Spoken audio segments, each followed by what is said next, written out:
Alright, we discussed the derivative of the inverse trigonometric function. Alright, we given by the formulas. The inverse sine of u will be 1 over square root of 1 minus u squared du dx. Second is the inverse of cosine of u, negative, just the reciprocal, 1 over square root of 1 minus u squared du dx. Next, the derivative of inverse tangent of u. Next, inverse the derivative of the inverse cotangent of u will be negative 1 over 1 plus u squared du dx. And second, inverse of second will be 1 over u squared of u squared minus 1 du dx. And the last formulas for the inverse differentiation. The derivative of inverse cosecant of u is negative 1 over u squared of u squared minus 1 times the value of your du dx. Okay, now to illustrate the formulas with an example, you are given y is equal to the arctangent or inverse tangent of 3x. As you compare in formula number 3 here, the formula there will be to differentiate the inverse of tangent of u will be formula 1 over 1 plus u squared times du divided by dx. Okay, to compare from the required equation, your u is 3x. So, to let your u is 3x, then take the derivative of u with respect to x, where du divided by dx is, derivative of 3x is, okay, 3. Then, going back to the original equation, where we take the derivative of y with respect to x, that would be dy dx or equal to y prime.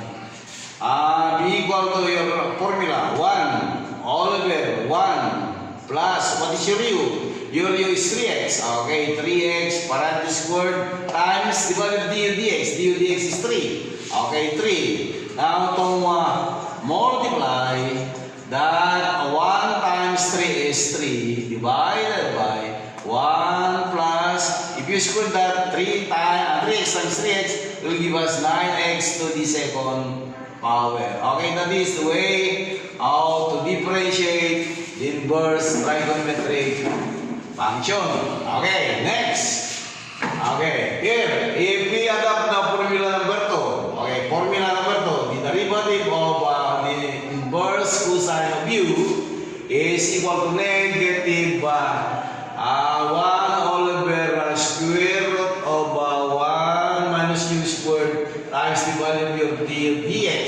Okay, here, to compare, alright, your u is the quantity 1 minus x there. Then to take the derivative for u with respect to x, the derivative constant is 0, the derivative of the term with respect to sum is 1, then that is negative 1. Okay. Now going back to the original required equation, when the derivative of y now with respect to x will be the equivalent negative 1 over, okay, the square root of 1 minus what is our u? Our u is the quantity 1 minus x parenthesis to the second power multiplied by the value of du dx, that is negative 1. Okay, negative 1 times 1 times negative will give us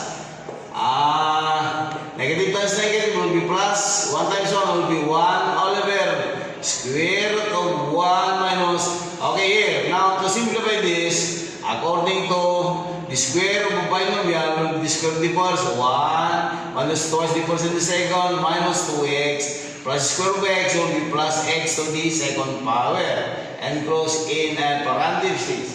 For your total solution, where dy dx will give us what? 1 divided by square root of 1, removing parentheses, negative times 1, negative 1. Negative times negative, plus 2x. You multiply negative from plus, negative x squared.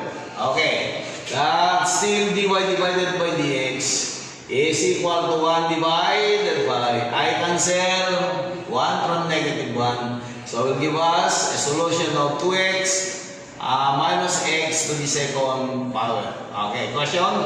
Now next, third example. Alright, how can we differentiate this one? Alright, again, in our formula for the derivative of derivative of cosecant of u, alright, is formula. Derivative of cosecant of u is negative 1 over u times the square root of your u squared minus 1 times your du divided by dx. Alright, comparing to your required equation, okay, your u is square root of x. So that your u will be square root of x. But to differentiate this, we try to convert to exponential form. So that would be your algebra. X raised to the positive 1. So when we differentiate through power in the differentiation, the derivative of your u with respect to x will give us your exponent 1/2 times x to the 1/2 to the minus 1. Okay? Alright, simplifying further, where du divided by dx is, okay, that would be 1/2. If you saw times x, 1/2 minus 1 is negative 1/2. Okay. So to bring it down, negative exponent du divided by dx is equal to 1 all over, that is 2 there. I have to bring it down pababa. That would be x to the positive 1. Or let's say du, okay, divided by dx is equal to 1 all over 2. I change again exponent to radical, that would be square root of x. Now, after attaining your u and your du dx, we have to go back to the required equation. Okay. The derivative of y with respect to x will be dy divided by dx. From your formula, negative. Negative. 1 all over u. What is over u? Square root of x. Square root of x. Okay, times square root of u. Square root of x. Parenthesis squared there, minus 1. Okay, times your du dx. Your du dx is this one, you know.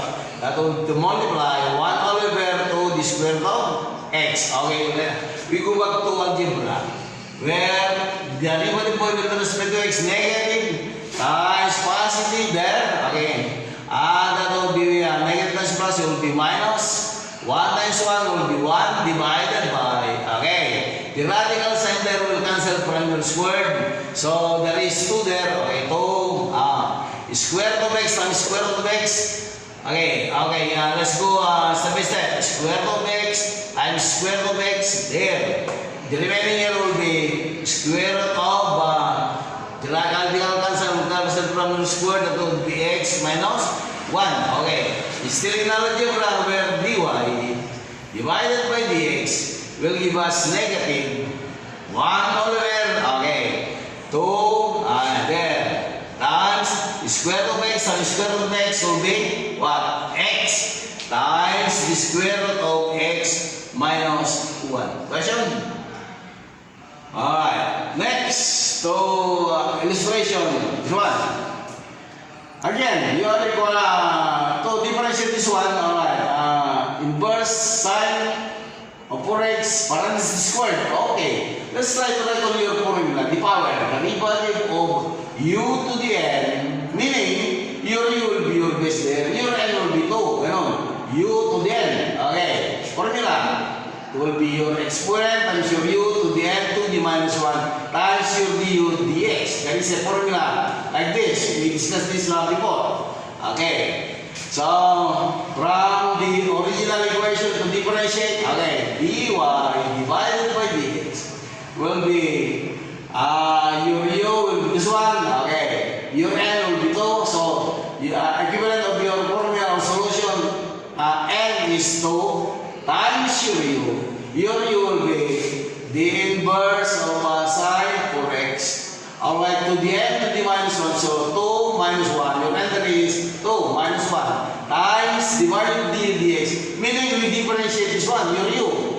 Okay, what is the derivative of the inverse sine in our formula? Formula that will be 1 all over square root of 1 minus your u squared times the value of your d divided by dx. Okay. So, still, derivative with respect to x is 2 times the inverse of sine of 4x. Okay, 2 minus 1 will be 2 to 1. Then, multiplied by 1 all over square root of 1. What is our value? Our value here will be 4x. So, going to be minus 4x parenthesis squared times our du dx will be the derivative of 4x. So times 4. Then times 4. Okay, then close in the bracket.